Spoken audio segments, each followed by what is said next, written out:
Hello and welcome to the Magic Mirror podcast. I'm your host, as always, Khan, the Trinket Mage, and today we have a pretty fun cast.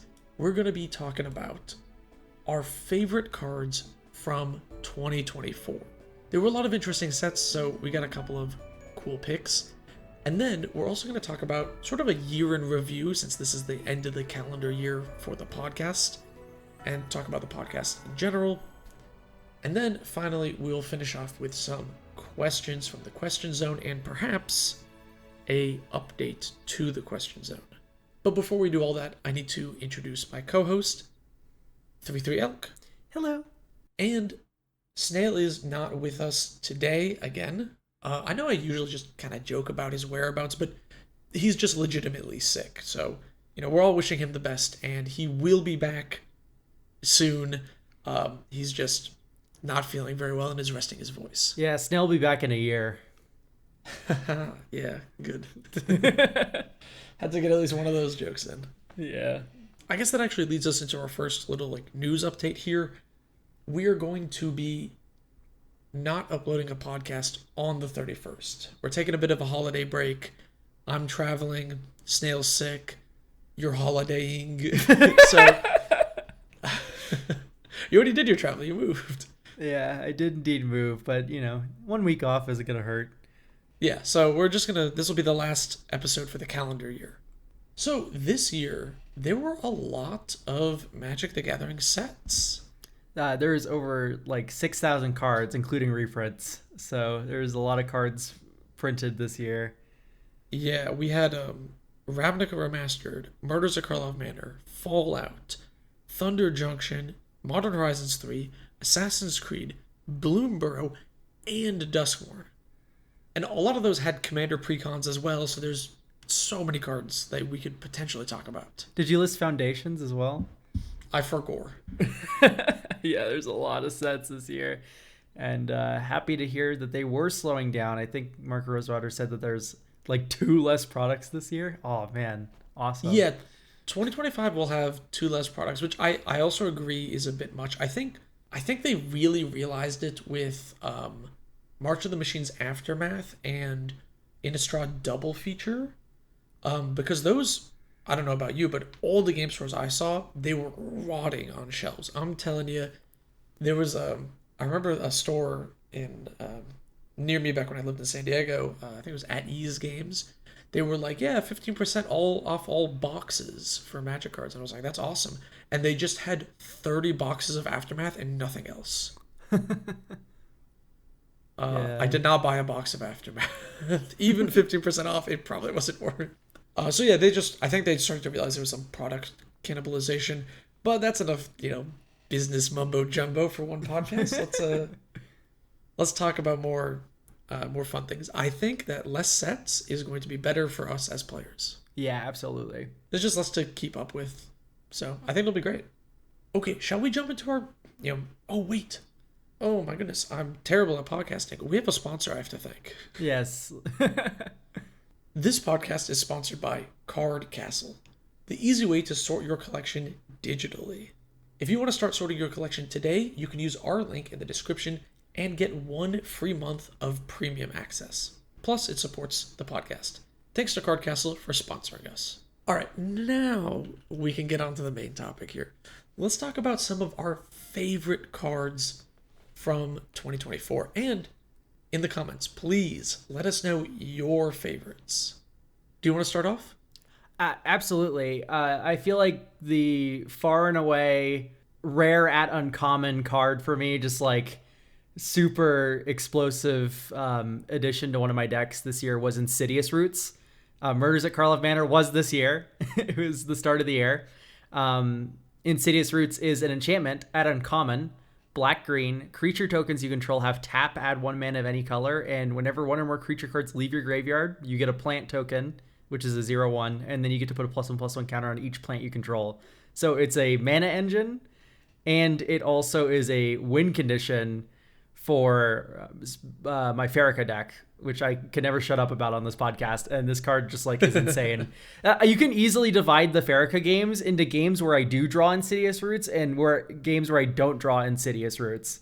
Like those are the two genres of game. Like this card is that impactful in that deck. It is insane. Yeah, that's how I feel about my Tormod Thrasios deck that I've since taken apart. But like the games where I drew Insidious Roots and I'm like making plant tokens and like zombies and doing all this other stuff, oh my god, those games are crazy. And then the games where you don't have it, it's like, man, this feels not very great. Yeah, it is a very powerful card, but not only is it powerful, it in some way is kind of fair, right? It's an onboard win. You need to, untap with the plants most of the time if you're playing it like totally fair, or you need a bonus piece that's a haste enabler. Like it folds folds to graveyard hate. Yeah, exactly. This card is very, well, at least you get a plant on the way out.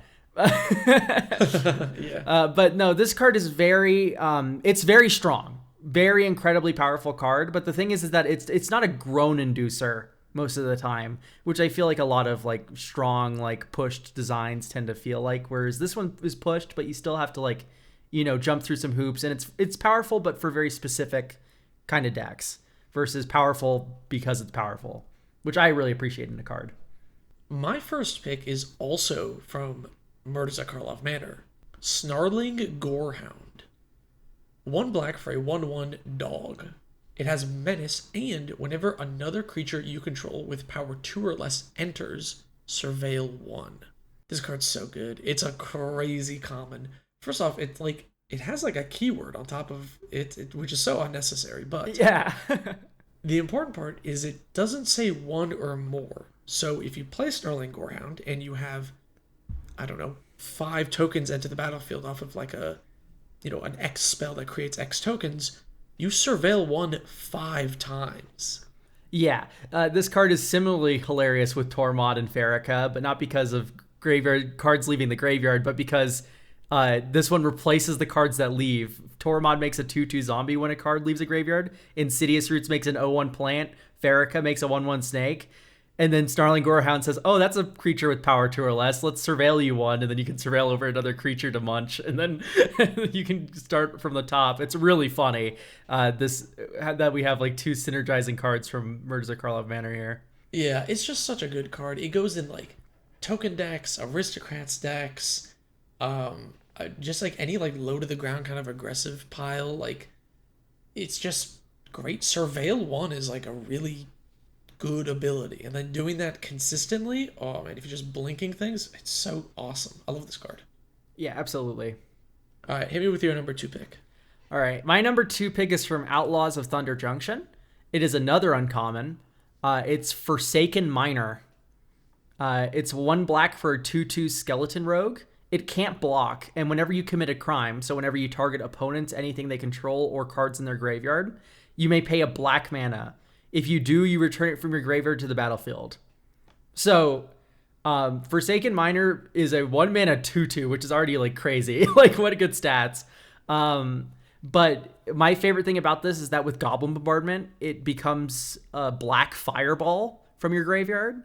So long as you have black mana to spend and a creature to sack to start the chain, you can just pay 1 black mana for 1 damage. This also works with Blood Artist, or also with Vindictive. Alpha Frog has me saying Vindictive Brood Witch, but it's Blood Witch, not Brood Witch. Which both target a person for life loss whenever a creature you control dies. So that's also committing a crime for Forsaken Miner. But of course, you can go infinite if you just throw a Pitiless Plunderer or a Phyrexian Altar into the sack loop somewhere, and you have like an actual drainer. But what I like most about Forsaken Miner is that synergy with Goblin Bombardment, where you can just like machine gun it, even fairly, not even going infinite with it. I feel this is like the new reassembling skeleton, in my opinion. This is probably one of the best effects that does it if you manage to build around it properly. Yeah, I agree. This card is really strong. I mean, it's a combo piece. It's a really great like value recursive piece, and I mean, obviously synergy with all the other cards we've talked about already. Yeah, you can repeatedly surveil 1 with Snarling Gorehound, and you return it off of Insidious Roots. If you can make the plants have haste with 1,000-year elixir, right, get them to tap right away for mana, you could sack something and then get a crime, and then get another plant to tap, and then I guess you have a combo there if you want to get really jank. Yeah, no, I'm a big fan of this card. I just love the repeated aspect of it where you can just like pay a black to get all your death triggers if you have a crime enabler set up, which I think is just like stupid fun. Yeah, it's pretty cool. I think as silly as crime is as a mechanic, I think it was actually really well designed because it works so well with so many other things already existing in the game. Um, like Thunder Junction was a weird set because it had a lot of points that I think made me not like the set, but there were a lot of things that it did right, and I think crime was one of those. I agree that I didn't like overall Outlaws of Thunder Junction. It especially suffered literally from it's just a hat set where like everyone's just wearing a cowboy hat and everyone's back because I think they're trying to cram, hey, it's the 100th Magic the Gathering set ever printed with the cowboy theme, and they just kind of like put a bunch of like member berries like do you remember this creature, do you remember this creature, do you remember this creature? Yeah, but the problem was like the member berries weren't even that good. Like, yeah, I know. Rakdos, but he was like, you remember Tiny Bones from Jumpstart? It's like, not like kinda, like, yeah, I guess. Yeah, no, so exactly, like it's just very it was a dissonant set. But crime, what I really appreciated about this mechanic was that it encourages direct targeted removal, which is something that actually falls off a lot in Commander. Normally you want effects that say each opponent you do something versus crime targeting, or crime, like encouraging targeting. I really appreciate. So it was a cool mechanic, and I hope we do see it return someday. Well, keeping with our theme of cards that synergize with one another, which we actually did not plan. We didn't even know each other's lists until like 10 seconds before recording. We're not even we like didn't similar like deck builders. Like you Yeah. play artifact decks, I play like like creature like heavy like synergy piles like. My next pick is Long River's Pull. Oh yeah. Blue for an instant. Gift a card. You may promise an opponent a gift as long as you cast the spell. If you do, they draw a card before its other effects.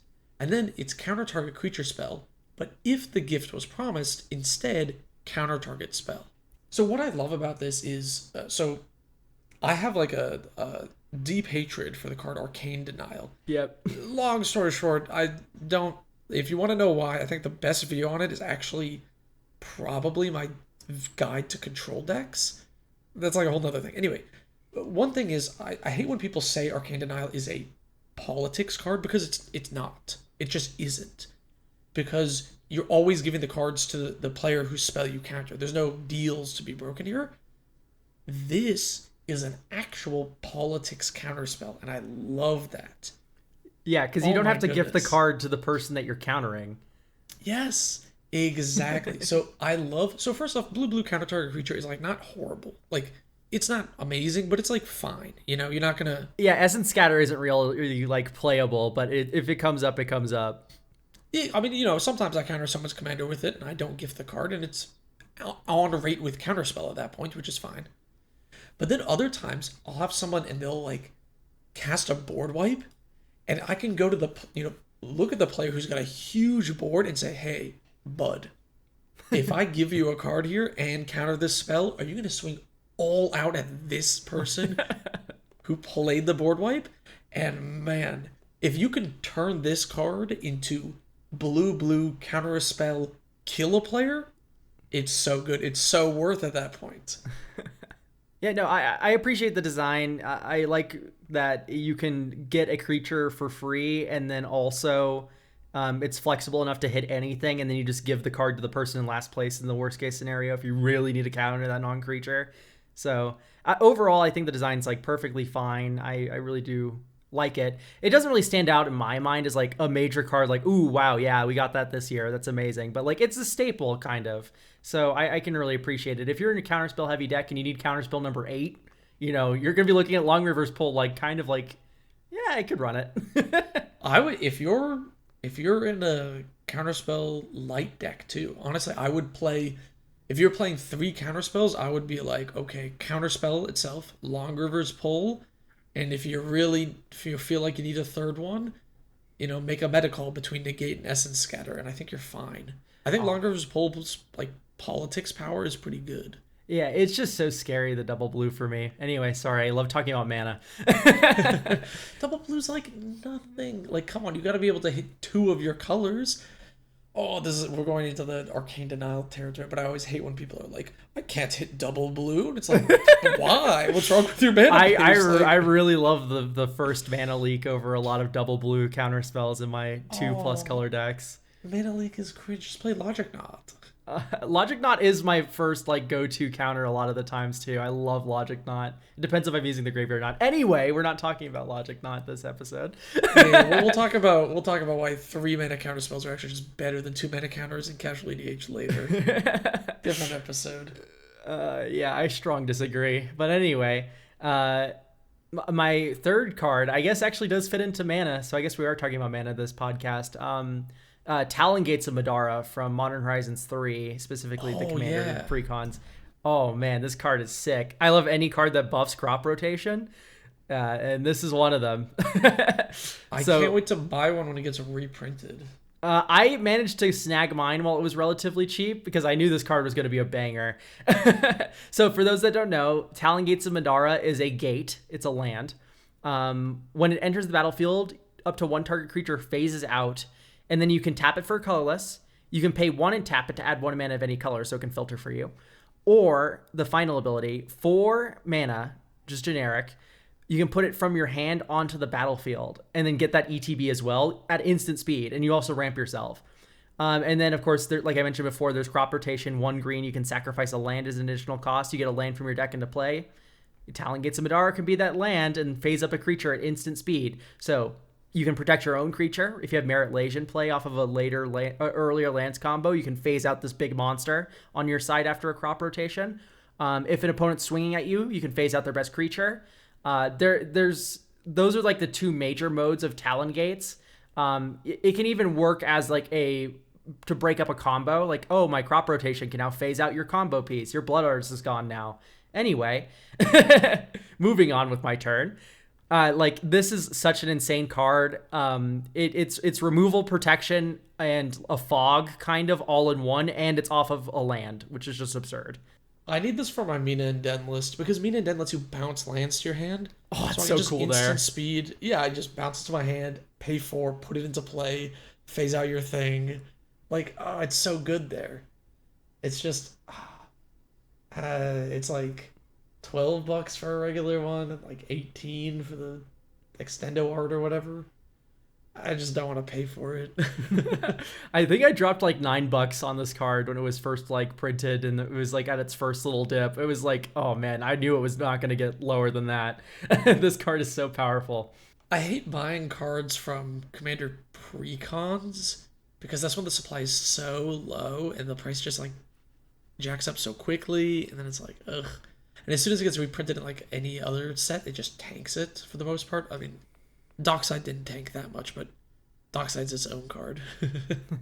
But yeah, this card is sweet. It's really strong. I think this is a slam dunk in like any land kind of deck. And honestly, it's one of those cards that's like technically good enough for any deck as a utility land. Like, you could play this in mono white and it's just ramp, you know? Yeah, it is just a gate, by the way. So any gate enjoyers were eating this year. You got like really good cards with Talon Gates of Madara and anything from the Omo precon. Really, it was full of really good cards for gates and any. Yeah. Okay, my next card is 6. Yeah, great pick actually. I like 6 a lot. So it's green and 2 for a 2/4 Tree Folk with Reach. Whenever 6 attacks, mill 3 cards. You may put a land from among them into your hand. And then, during your turn, non-land permanents in your graveyard have retrace, meaning you can cast them by discarding a land in addition to paying its other costs. This also has synergy with Snarling Gorehound and like Insidious Roots and all that other stuff. And honestly, kind of with Talon Gates of Madara, if you're playing a land thing. But this card's just sweet. You know, you have permanents in your graveyard, and then you can retrace them. It is annoying because it's a legendary creature that falls into that category of it also fuels Yeah, it itself. does fuel itself. I was about to bring that up. Like, I'm surprised how much I like this design, despite it fueling itself. It does have to attack to fuel itself, though, which means you're definitely putting it in the the red zone, like danger, danger. Right. I'm swinging with my value engine kind of thing. Yeah, so it often doesn't play like that. It actually kind of just sits on the board and you have to mill yourself because in Commander, your 2/4 is not going to survive very long. Yeah, it's also a reach creature, keep in mind. So this thing blocks really well as a 2/4. So God, yeah. there's a lot of calls where it's like, do I want to block with 6 in this position? I've had that come up a couple times. Yeah, lots of like random like 2/2 birds and stuff that get, from a swan song or something. And it's just like, it's a 2/4. This holds down the fort. But yeah, I recently put this in my new Abzan deck, which is a Tormod and what's his name? Sidar Kondo. Oh, yeah. Which is a cycling deck, and 6 is really great there because I can cycle things into the bin and then cast it out of the bin with 6, which triggers Tormod and does a bunch of other things. The deck is kind of kooky and clunky, but it's fun so far. Oh, yeah.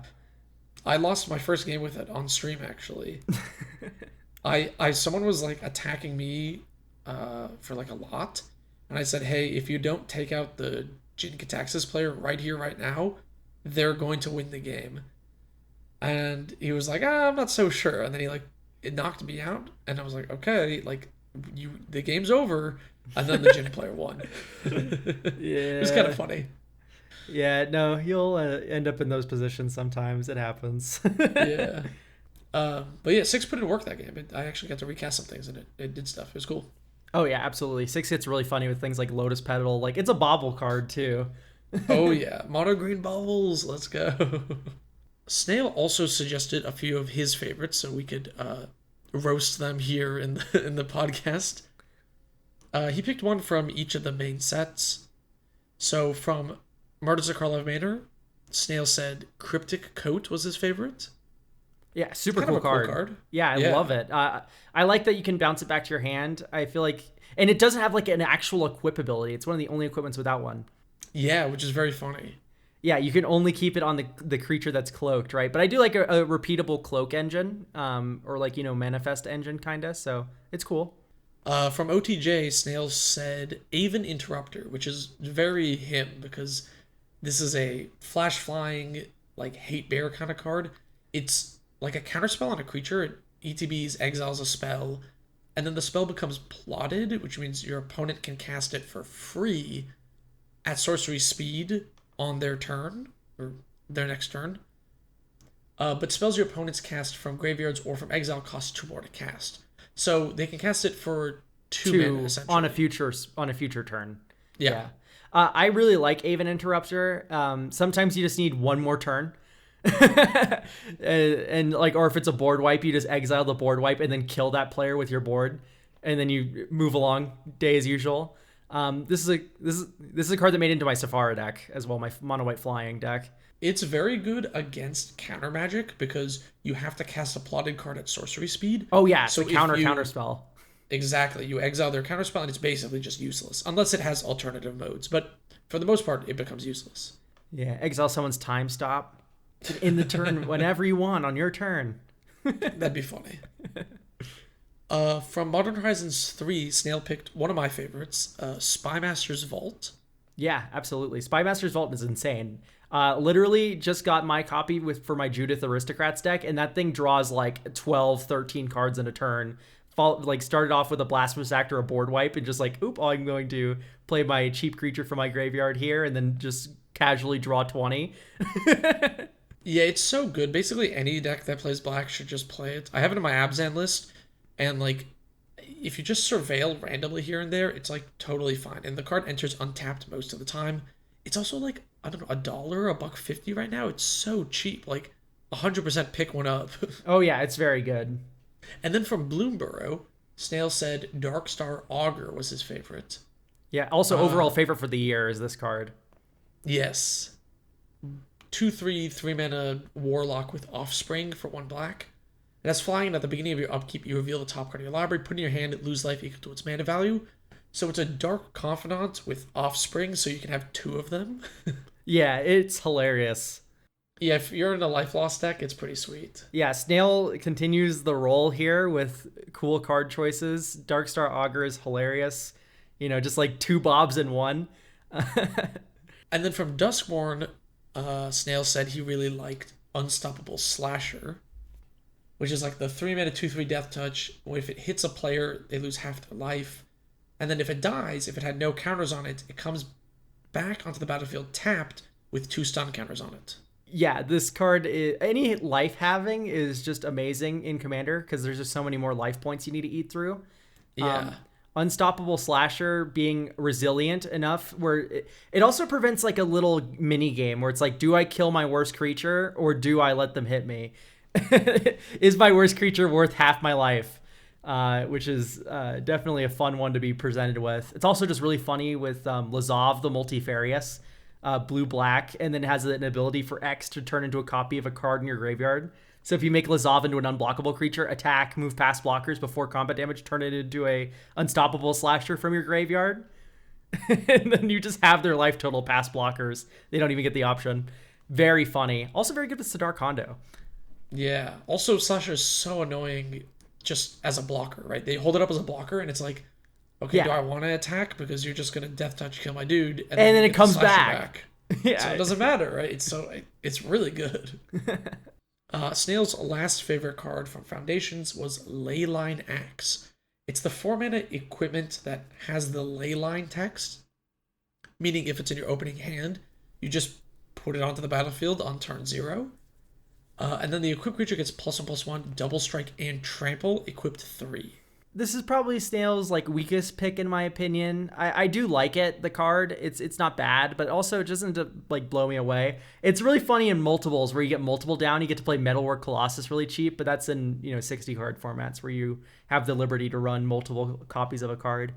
Still, it's kind of fun, kind of interesting. I just feel like it's kind of just a beat down card outside of those niche use cases, though. Yeah, it's a funny card. I think it's quite bad in Commander. Yeah. Because, you just, if you don't have in your opening hand, it's not good. I mean, 4 mana to cast 3 to equip, that's 7 Yeah, mana. good old Leyline of Embercleave for 3 mana. Like, it's a bit expensive to equip. The full art, alternate art, is really sick, though. It looks sweet. It's very rare that I actually do like an alternative art, and Leyline Axe is one of the ones I really enjoy. In fact, Foundations really hit it home with a lot of the alternate arts, in my opinion. Agreed. Yeah, I really enjoyed a lot of those. Okay, I think overall Snail's picks were pretty good.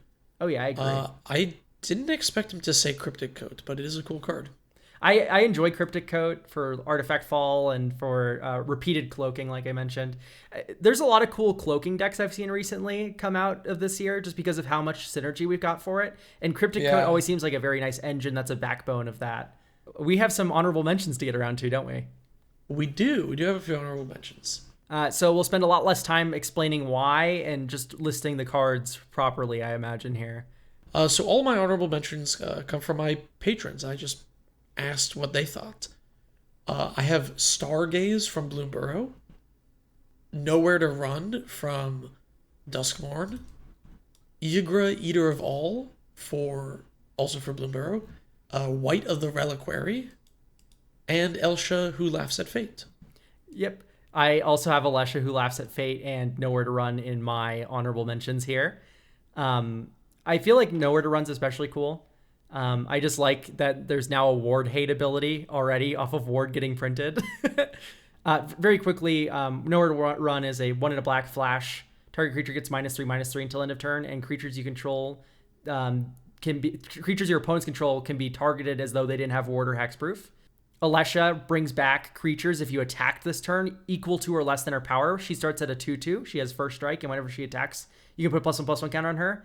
The thing I appreciate most about Alesha is that she can bring something back right away turn she comes down if you attacked with something and you have something that's 2 or less mana value in your graveyard. Judith has I feel like sometimes secret line of text that she gives +1/+0 to your whole team. So you can bring back a 3-drop in Judith the Scourge Diva decks right away. Now let's get into the cards that I have as honorable mentions that you didn't list here. My first one is Felia, Exuberant Shepherd.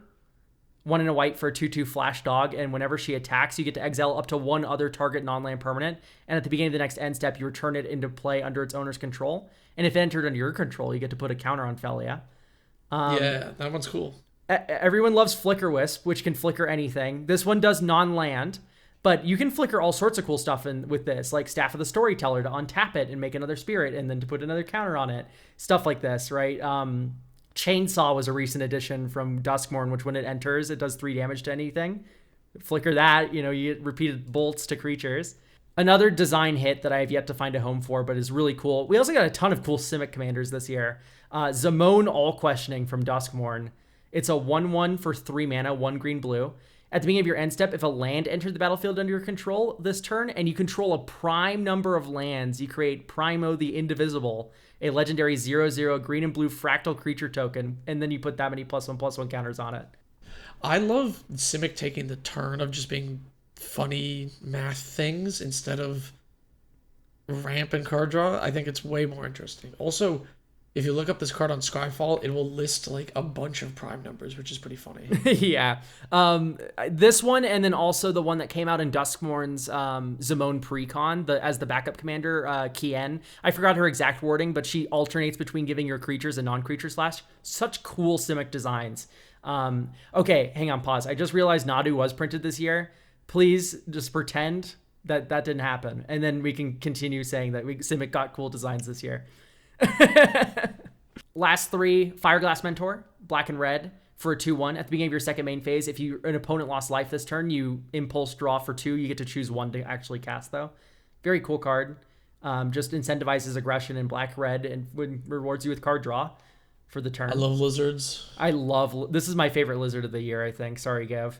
But it's really cool with ping creatures, because like if you like Zulaport, Cutthroat, you get to draw impulse draw on your second main. Very cool. And then also just like hitting people over the head with a creature. Very nice.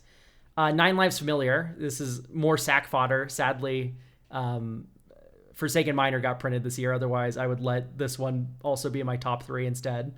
1 black for a 1/1 cat. This creature enters with 8 revival counters on it if you cast it. And when this creature dies, if it had a revival counter on it, you return it to the battlefield with 1 fewer revival counter on it at the beginning of the next end step. The very last card I have is another black card. A lot of black cards this year. Chthonian Nightmare. 1 in a black. When it enters the battlefield, you get 3 energy, and you can pay X energy, sacrifice a creature, return it to your hand, and then you get to return a creature card with mana value X or less from your graveyard to the battlefield. Activate only as a sorcery. So it's Recurring Nightmare, but if you play it fairly without energy, it's just for creatures with 3 or less. Unless you manage to save up a little bit of energy, then you can hit like a 4 or 5 drop pretty easily. I really like this card. I think it's a fair Recurring Nightmare, but sometimes in the right deck, like a low mana value sack loop deck, it can perform better than Recurring Nightmare because you're spending less mana on it. So those were all of our favorite cards from the set. Our top 3 honorable mentions, some ones that Snail suggested. Let us know what you think of those in the comments below. Next, I just wanted to talk about the podcast, kind of like a year in review. We have made, this will be episode 17, I think. So it's been like 4 months since we started, and I'm pretty happy with it. I think the engagement's been really good. I think we're doing pretty all right. I want to tell people that we have more guests planned. We have more fun things planned, but we're all very new to this. So in the comments, please let us know what you'd like to see more or less of in the podcast. Yeah, Man, it's been weird because it definitely doesn't feel real. I mean, if you think about it, honestly, I only started YouTube like half a year ago. I'm nearing 6 months is how old my Farrakha video is, was where I got started. And then I immediately 2 months in got invited to join the podcast. So I've been doing YouTube almost as long as I've been podcasting for, which is, I feel like I've had a really accelerated, explosive, meteoric growth just in general. So it's a lot to take in as a year in review sort of deal. You know what I mean? Just because I feel like I've gotten maybe twice what a normal YouTube channel would get in their first year. That's because you make good in 6 content. months. I make okay content. All right. It's fine. I think I was just right place, right time. I'm happy people like my deck text though. It's very sweet. We also have a statement from the Snail himself. he just said, "It's been fun podcasting with y'all. I don't know if I have anything deeper or more interesting to say than that." Oh, Alex. I love Alex. On to the question zone, which I guess we're missing a co-host here to talk about this, but in the previous episode, someone in the comments suggested changing the name of the question zone. Because if you didn't see it like old episodes, I just kind of didn't have a better name, so I just said question zone, and nobody else came up with a better name, so we just kept doing that. So someone suggested beseech the mirror. I think what got suggested was ask the mirror or something like that, like something similar. And then I was like, oh, beseech the mirror is the name of a card. Like that actually works perfectly. This guy, super genius. I need to say his username. What's his username? Lanator210. Thank you, Lanator210. Okay, so they suggested ask the mirror, and then he said, wait, beseech the mirror goes hard. So I'll throw it to the audience. Y'all think beseech the mirror is better? Because it's like more to type out. Because like right now people type question zone for us to search up questions. Which, by the way, that's how we see your questions. Is you type question zone, so it's easier for me to filter for. But there are other podcasts that do like longer things. We could totally make our audience LARP and say mirror mirror before every single comment. That's if they have a question. I don't know if you've ever listened to Cox and Crendor in the morning, but like I love Cox and Crendor in the morning. Are you kidding? Dude, I'm wearing my Goopity Gop Gop Gop Key t-shirt right now. Oh, I love Jesse Cox so much. 15 years. Cox and Crendor in the morning audience is a very good podcast. Yeah. And they have the audience type, what is it? It's like, dear illustrious sirs, with my head in my hands, I come to you. I'm like, that's how they search up the questions. That's so cool. I forgot about that. It's so stupid. Oh my god, that's so awful. I would never do that to you, audience, but also I would totally make you say mirror, mirror if you wanted to submit a comment or question. Should we officially change it to mirror, mirror? Make them type out the whole thing. What, mirror, mirror on the podcast? On the wall, and then you start asking your question? No, it would be terrible. I guess so. I mean, I'm having trouble. Like, beseech the mirror is also just a fine thing to type out. Like, who cares? But we have to pick something. Wait, okay, we can't just have people typing like 6 different things. But we could just search up 6 different things. It's okay. I'm non-committal like that. What? I'm lazy. All right, question zone for the audience. What should we type out to help search your questions? No, okay, yeah. We just outsource everything. Yeah, exactly. Okay, so if you want to recommend what we should ask you to type to put in questions, keep question zone and then say question zone, I vote for beseech the mirror. I vote for mirror, mirror on the wall or whatever. And we'll figure it out from there. All right, let's actually get into question zone.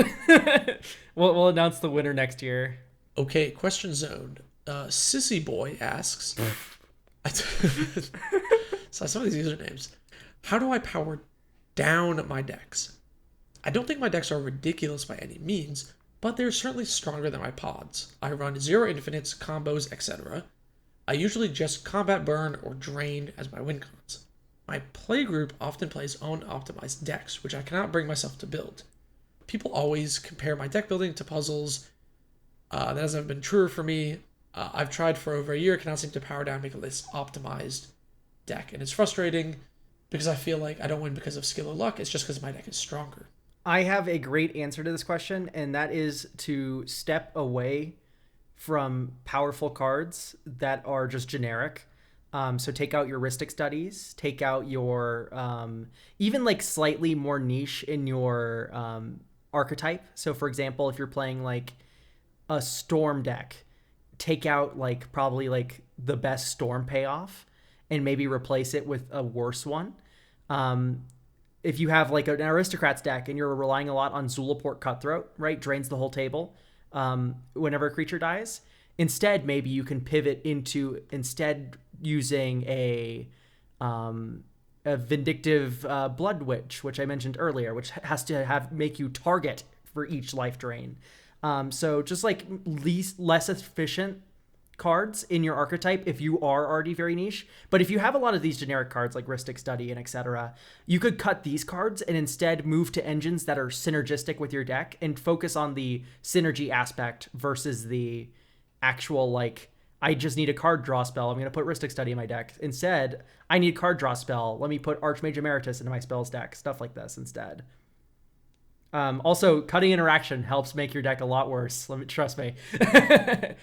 I think that the solution here is optimized jank, because reading this comment, I feel like you're the type of player who really likes to play your optimized, tuned lists, right? And this is something that I really want to make like a whole separate video of, but make your theme as jank as you possibly can. You can still optimize it and tune it as much as you want, but because the restrictions of the theme are so great, your deck won't be overpowered. So an example of this would be, there's that mono red like Menchi the Fever Dream I talked about in another video. It's that's the legend that lets you swap power and toughness of all creatures, right? Yes. So even a most like maxed out optimized switching power and toughness deck, whatever sub themes you want to put in to make that work, is gonna be pretty slow and pretty bad. Even if you added fast mana and stuff, like what are you fast manaing into? Like your crappy commander that swaps the power and toughness of things? Great, you got it out on turn 1. Doesn't do anything. Another example is like my Heliod control deck. It's mono white Drago control. Like that is my restrictive theme. It is very jank. It's not very good as a theme, and I think it's a pretty optimized version of that. Like I used to be playing like Mana Crypt and fast mana in there and stuff, and it still didn't overpower the table because it's just too slow and jank. So if you don't want to make like unoptimal decks, try making an optimized, really jank deck, because your even like half optimized landfall deck is going to be very powerful. Oh yeah, no, the mechanics that are more young, focusing on those is way better.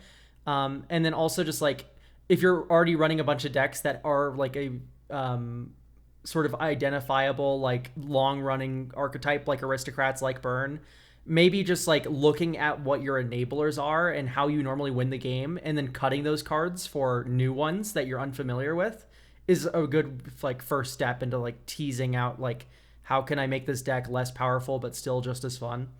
Yeah, really good question and really difficult to answer because there's a lot of factors at play. I know, right? Okay, next question. Pack Shooter asks, Question Zone, how important are aesthetics to you when creating a new commander deck? I was asking myself that when you were talking about commanders to build at the end of the last episode, because I like Fane's abilities and build paths, but his art is so uninspiring, I would never build it. Yeah, aesthetics are incredibly important to me, and it breaks my heart that you dislike Fane. I love that card so much, even if I totally get just getting the ick from the art though. Like, but aesthetics are probably one of the most important things in my decks, and it's something I feel like commander players don't really talk about, as much as like optimization in other ways. But commander really is a social format if you're playing it casually. And part of that is like having a cohesive deck theme and identity. And for me, I don't run any Universes Beyond cards in my decks. I try to stray away from infinites. I stray away from like even like EDH top 100 commanders, right? They have an aesthetic to them that I'm not interested in having because they just like have a vibe already. And I'm not like looking for that vibe. I'm trying to find my own thing because I'm a little disgusting hipster, right? So like these are all things that I would see falling under the umbrella of aesthetics. And generally speaking, it's a major part of Commander for a lot of players that, you know, it kind of just goes under the radar. I was initially going to say I don't really care about aesthetics that much. But then you talked about like the vibe and like the top 100 commanders. And that aesthetic I do enjoy. I love playing a commander and having my opponents go, I gotta read that because they've never seen it before. So if we're counting that as aesthetics as well, then aesthetics are important to me in that capacity, that I want it to feel like I'm playing show and tell here, you know, not the card show and tell, but I'm showing and telling my interesting, unique deck. I want it to be aesthetically something that they haven't seen before. I don't want my opponents to see my commander go, oh, I've seen that a dozen times. Oh, I know what's in your list. I don't like that feeling. In terms of like, do I avoid Universes Beyond cards? Nah. I mean, I'll play them if that's the only printing for it. If there is different art, I will lean towards the Magic art, but for the most part, it's not like I'm not super picky about like my basic land art and stuff like that. Especially because I brew and change decks so often. But if a deck sticks around for a long time, then I'll start to care more about the aesthetics. So if I decide to keep a deck for a while, I will, make sure I get like a foil version of the commander. I will make all the basics, probably mirrored in foils, do stuff like that. If I just like lock in a commander, but that doesn't happen very often, so I usually just ignore those things. Yeah, no, totally. Like, there's some people who can just be like, hey, listen, this is a game piece. I'm not one of those people. Like, I need all of my cards to like sort of fit the theme, that sort of deal. I mean, like, you're gonna get some silliness. It's Magic, right? I've talked a bit about this in one of my videos. You're gonna get like a rat piloting a helicopter from Kaladesh. Like, it's whatever. Like you're gonna have like funny moments like that. The goal is never to make a commander game a believable story, but it's just to like have some cohesion across the arts. And for me, that means like no foils, no Universes Beyond, stuff like that. Like no borderless. Like I try to get all of the printings as similar as possible. I'll even avoid old border cards if the deck isn't fully old border. Like if I need to run one, like then so be it. But oh well. Anyway, long story short, aesthetics matter a lot to me, and it's really finicky, and my taste changes deck to deck. It's weird. Question Zone, what are your thoughts on situational cards, which sometimes don't do anything, like Compost, for example?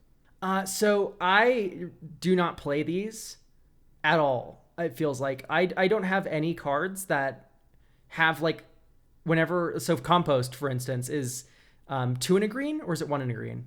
1 in a green. Oh, wow. It's 1 in a green. Whenever a black card gets put into a graveyard, basically from anywhere, you draw a card, which is insane. If you have a mono black opponent who's like casting murders and sacrificing creatures, you are drawing a million cards.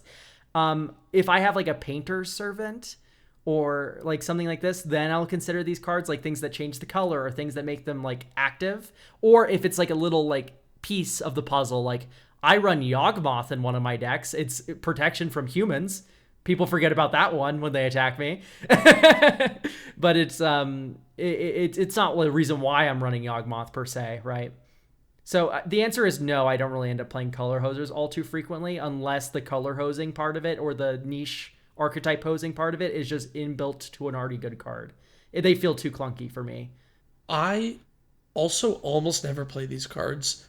I think if you're in a deck that has a lot of looting effects, they're slightly better. If you're just able to draw a discard, you just ditch those when they're not useful, then it's not too bad. The only exception is in mono red, I will sometimes play, and only mono red basically. Maybe Rakdos. I will play Red Elemental Blast and Pyroblast? Yeah, Pyroblast. Pyroblast and Red Elemental Blast. I'll play these sometimes in mono red, just because I feel like a lot of times in mono red, I have a lot of discard and draw effects, so I play, like Unexpected Windfall. And if there's no blue player, I can just be like, well, I'll get rid of my Red Elemental Blast and draw 2 new things and churn through my deck pretty quickly. But on the other hand, blue is popular enough of a color that you'll see it often, and things like Rhystic Study are very annoying to deal with in mono red, so much so that having a 1-mana answer just feels very good. So I'll sometimes play it there. But outside of that, I really don't touch these cards. Yeah, now that you mention it, in my Zerzoth deck, which is like a low to the ground mono red aggressive attack with my creatures kill you deck, I do actually run a couple of hosers that are just in the deck because they're unbeatable if I don't have them. This is life gain prevention. So I have Tybalt, the Planeswalker, for 3 mana, where you can minus to make a devil. That's just like already on theme because Zerzoth cares about devils, and it has players can't gain life on it. But I also run Leyline of Punishment. This card's insane, and I run it for anti-fog, anti-one ring, and anti-life gain because it says damage can't be prevented and players can't gain life, and you can begin with the game with it in play. It's just so good at hosing, like a lot of safeguards people have. which is so I guess I do technically run a couple niche cards, but like you said, in Zerzoth, it's really easy to like keep them in your hand and then they get randomly discarded and you draw a new card, right? So I guess the answer, like anything, is moderation. Do not jam so many in your deck that you have only these dead draws, right? In the right deck, almost any card can be good, right? We're not saying don't play Compost. In the correct deck, Compost is probably the best card in your deck. I don't know.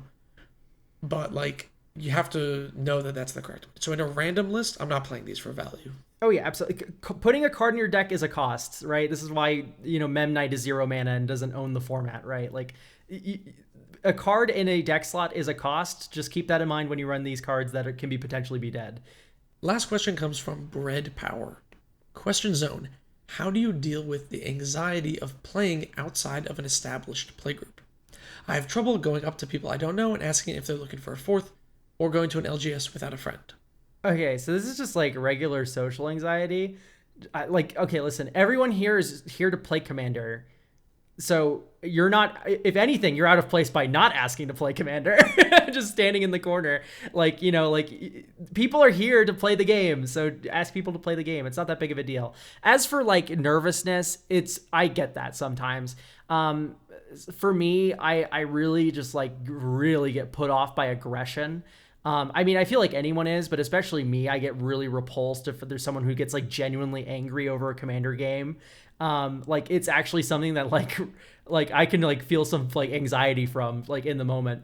But and like I always fear like, ooh, what if these players are like this? Like what if like this table, like, and the honest answer is you can't judge anyone based on their appearance or anything.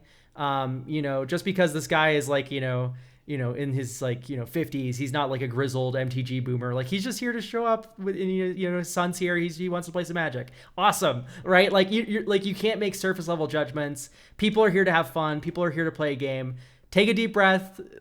Ask to play Commander and play the game. It's fun.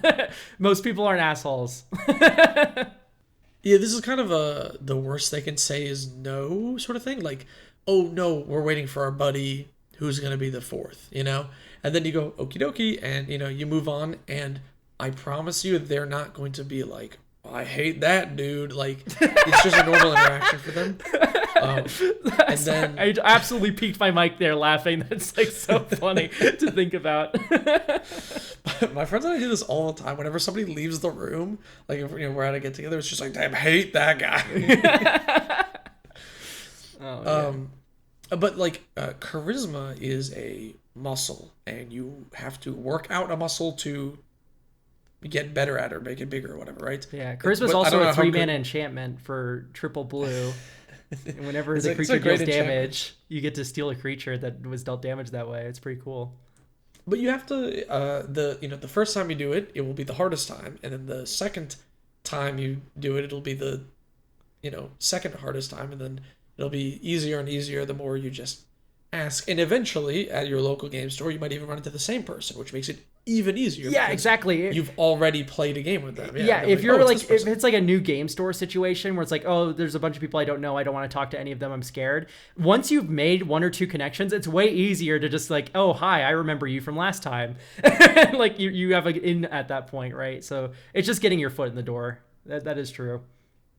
I remember when I moved to, I don't think I told this on the podcast. I remember when I moved to San Diego, I was like looking for game stores, and I think this was on the like EDH subreddit, and on like Tuesdays or something, they have like a post thing where it's like, hey, post your local game store and say you're looking for someone, and then you two can like meet up there. I don't even know if this is like a good idea, just meet up with random people on Reddit, but that's what I did.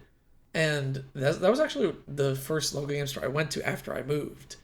And the guy that I just randomly met on Reddit ended up being like a good friend of mine. We're still friends to this day. Yeah. You never know. You just gotta try and say hi to people. Obviously, normal levels of stranger danger and all that. But yeah, of course, it was fun. I've been playing with people from the podcast actually recently. Out in Lakewood, Colorado, I work for a game store called Elysium Games. Come stop by. We're right on the highway. And it on Friday Night Magic, I mean, I've yet to meet one misanthrope who watches our podcast. So everyone has been super nice, super kind, awesome. Like I've yet to ban anyone from the game store, which is a point of pride. I'm very happy our audience is normal. So if you're really like slimy, gross, and like evil, like go out. You can be the first ban. No, I'm kidding. Don't do that. Don't do that. No, I mean, hey, listen. If this is your first time hearing about this. 2 podcast episodes ago, I did a little ad read for the place. If you want more info, like I said, Elysium Games in Lakewood. Come check us out. Yippee! I'll be playing there every Friday. Okay, I think that brings us to the end of our last podcast for 2024. Elk, I want to thank you very much for being my podcast host. Are you killing me? What?